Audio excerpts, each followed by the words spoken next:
President Faust, members of the Harvard Corporation and the Board of Overseers, members of the faculty, proud parents, and above all, graduates.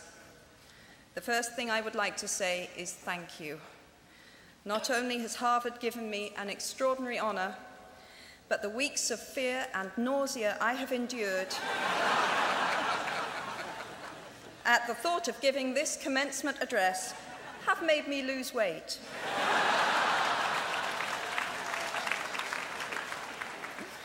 A win-win situation.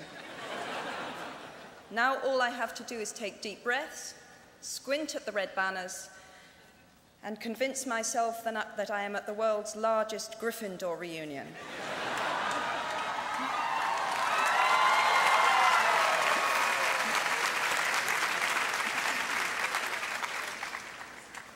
Delivering a commencement address is a great responsibility, or so I thought, until I cast my mind back to my own graduation. The commencement speaker that day was the distinguished British philosopher, Baroness Mary Warnock. Reflecting on her speech has helped me enormously in writing this one, because it turns out that I can't remember a single word she said.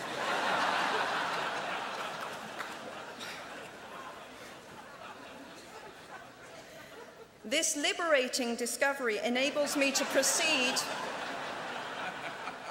without any fear that I might inadvertently influence you to abandon promising careers in business, the law, or politics for the giddy delights of becoming a gay wizard.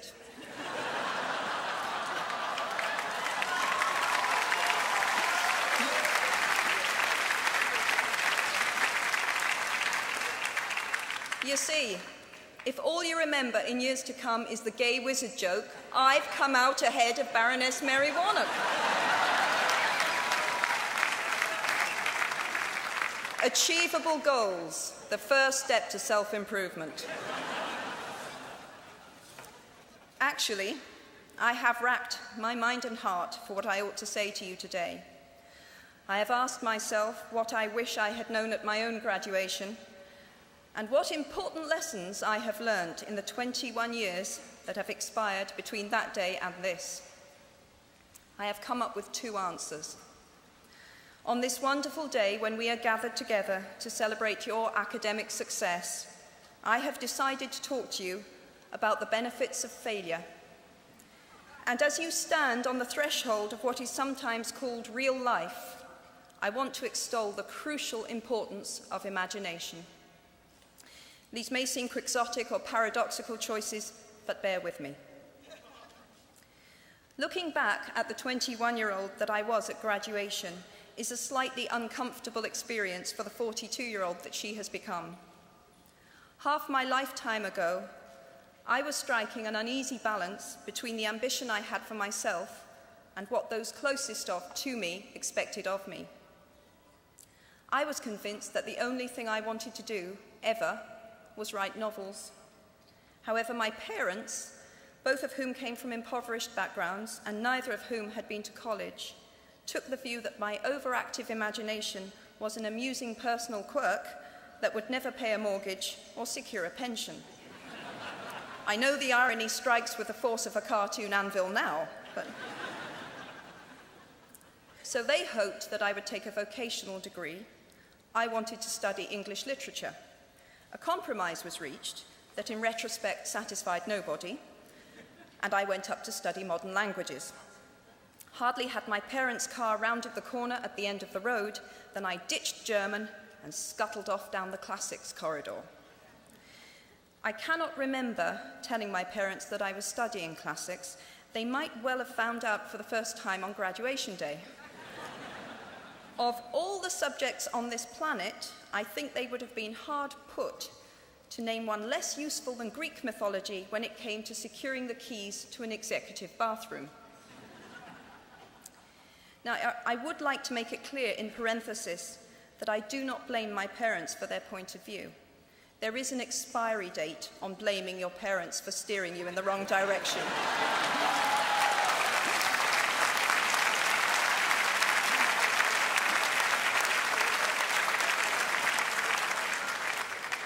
The moment you are old enough to take the wheel, responsibility lies with you. What is more, I cannot criticize my parents for hoping that I would never experience poverty.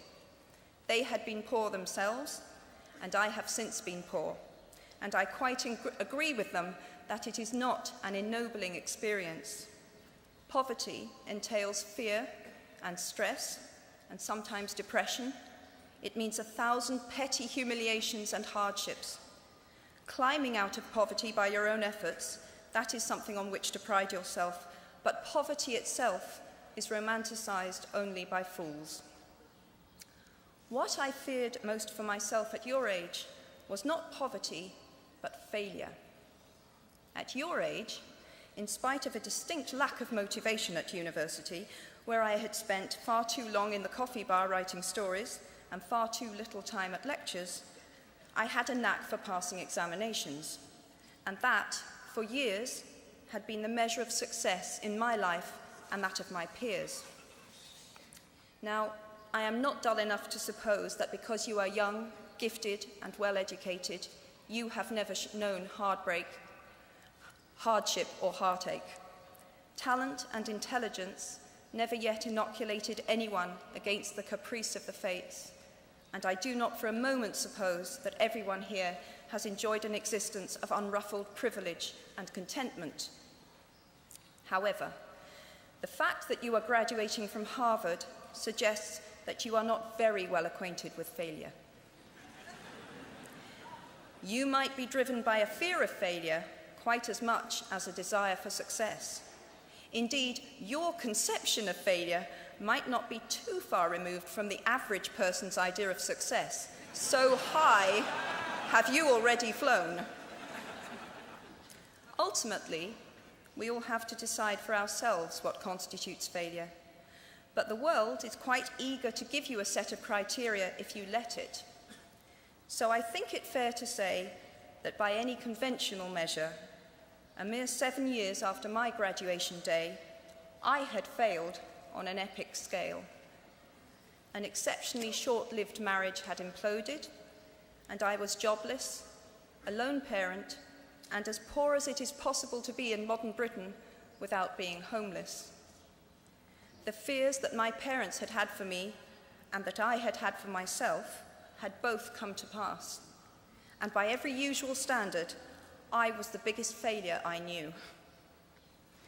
Now, I'm not going to stand here and tell you that failure is fun. That period of my life was a dark one, and I had no idea that there was going to be what the press has since represented as a kind of fairy tale resolution. I had no idea then how far the tunnel extended, and for a long time, any light at the end of it was a hope rather than a reality. So why do I talk about the benefits of failure?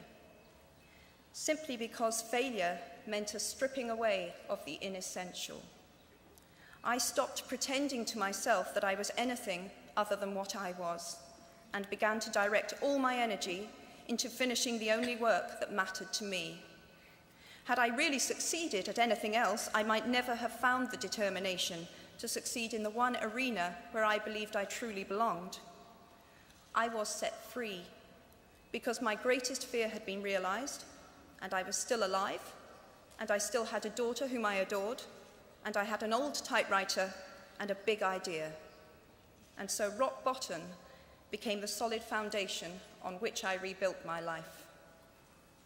You might never fail on the scale I did, but some failure in life is inevitable. It is impossible to live without failing at something, unless you live so cautiously that you might as well not have lived at all, in which case you fail by default.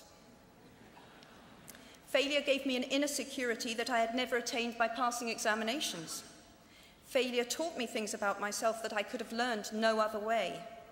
I discovered that I had a strong will and more discipline than I had suspected. I also found out that I had friends whose value was truly above the price of rubies. The knowledge that you have emerged wiser and stronger from setbacks means that you are, ever after, secure in your ability to survive. You will never truly know yourself, or the strength of your relationships until both have been tested by adversity. Such knowledge is a true gift, for all that it is painfully won, and it has been worth more than any qualification I ever earned. So given a time turner, I would tell my 21-year-old self that personal happiness lies in knowing that life is not a checklist of acquisition or achievement. Your qualifications, your CV, are not your life, though you will meet many people of my age and older who confuse the two. Life is difficult and complicated and beyond anyone's total control, and the humility to know that will enable you to survive its vicissitudes. Now, you might think that I chose my second theme, the importance of imagination, because of the part it played in rebuilding my life, but that is not wholly so. Though I personally will defend the value of bedtime stories to my last gasp, I have learnt to value imagination in a much broader sense. Imagination is not only the uniquely human capacity to envision that which is not, and therefore the fount of all invention and innovation. In its arguably most transformative and revelatory capacity, it is the power that enables us to empathize with humans whose experiences we have never shared. One of the greatest formative experiences of my life preceded Harry Potter, though it informed much of what I subsequently wrote in those books. This revelation came in the form of one of my earliest day jobs. Though I was sloping off to write stories during my lunch hours, I paid the rent in my early 20s by working at the African Research Department of Amnesty International's headquarters in London. There in my little office, I read hastily scribbled letters smuggled out of totalitarian regimes by men and women who were risking imprisonment to inform the outside world of what was happening to them. I saw photographs of those who had disappeared without trace, sent to Amnesty by their desperate families and friends. I read the testimony of torture victims and saw pictures of their injuries. I opened handwritten, eyewitness accounts of summary trials and executions, of kidnappings and rapes. Many of my co-workers were ex-political prisoners, people who had been displaced from their homes or fled into exile because they had the temerity to speak against their governments. Visitors to our offices included those who had come to give information or to try and find out what had happened to those they had left behind. I shall never forget the African torture victim, a young man no older than I was at the time, who had become mentally ill after all he had endured in his homeland. He trembled uncontrollably as he spoke into a video camera about the brutality inflicted upon him. He was a foot taller than I was and seemed as fragile as a child.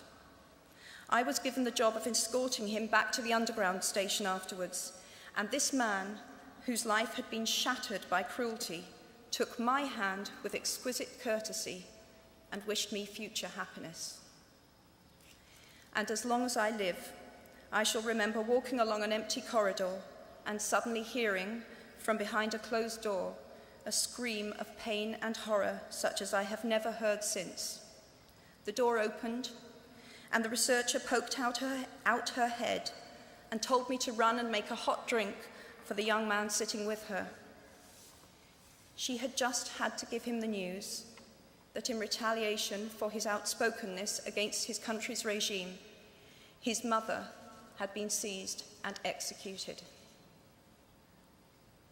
Every day of my working week in my early 20s, I was reminded how incredibly fortunate I was to live in a country with a democratically elected government, where legal representation and a public trial were the rights of everyone. Every day, I saw more evidence about the evils humankind will inflict on their fellow humans to gain or maintain power. I began to have nightmares, literal nightmares, about some of the things I saw, heard, and read. And yet, I also learned more about human goodness at Amnesty International than I had ever known before. Amnesty mobilizes thousands of people who have never been tortured or imprisoned for their beliefs to act on behalf of those who have. The power of human empathy leading to collective action saves lives and frees prisoners. Ordinary people whose personal well-being and security are assured join together in huge numbers to save people they do not know and will never meet. My small participation in that process was one of the most humbling and inspiring experiences of my life. Unlike any other creature on this planet, human beings can learn and understand without having experienced. They can think themselves into other people's places. Of course, this is a power, like my brand of fictional magic, that is morally neutral. One might use such an ability to manipulate or control just as much as to understand or sympathize. And many prefer not to exercise their imaginations at all. They choose to remain comfortably within the bounds of their own experience, never troubling to wonder how it would feel to have been born other than they are. They can refuse to hear screams or peer inside cages. They can close their minds and hearts to any suffering that does not touch them personally. They can refuse to know. I might be tempted to envy people who can live that way, except that I do not think they have any fewer nightmares than I do. Choosing to live in narrow spaces leads to a form of mental agoraphobia, and that brings its own terrors. I think the willfully unimaginative see more monsters. They are often more afraid. What is more, those who choose not to empathize enable real monsters, for without ever committing an act of outright evil ourselves, we collude with it through our own apathy. One of the many things I learned at the end of that classics corridor down which I ventured at the age of 18 in search of something I could not then define was this, written by the Greek author Plutarch: "What we achieve inwardly will change outer reality." That is an astonishing statement, and yet proven 1,000 times every day of our lives.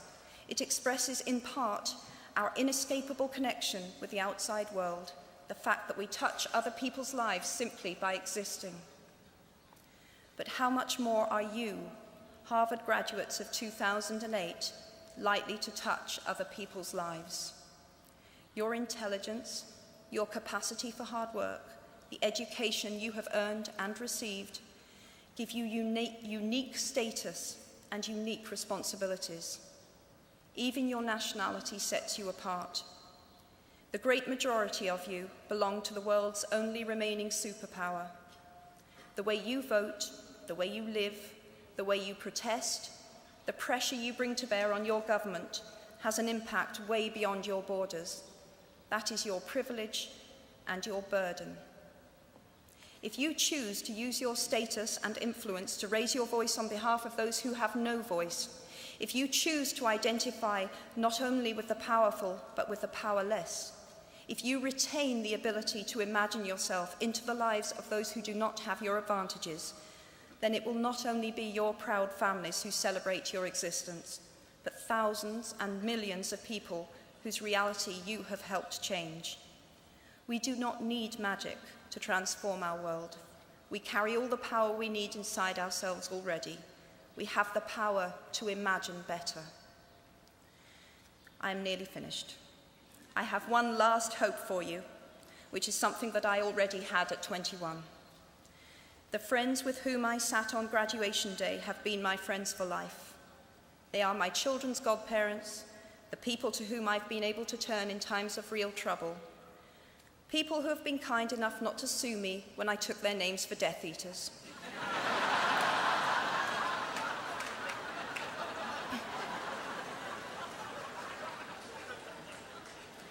At our graduation, we were bound by enormous affection, by our shared experience of a time that could never come again, and of course, by the knowledge that we held certain photographic evidence that would be exceptionally valuable if any of us ran for Prime Minister.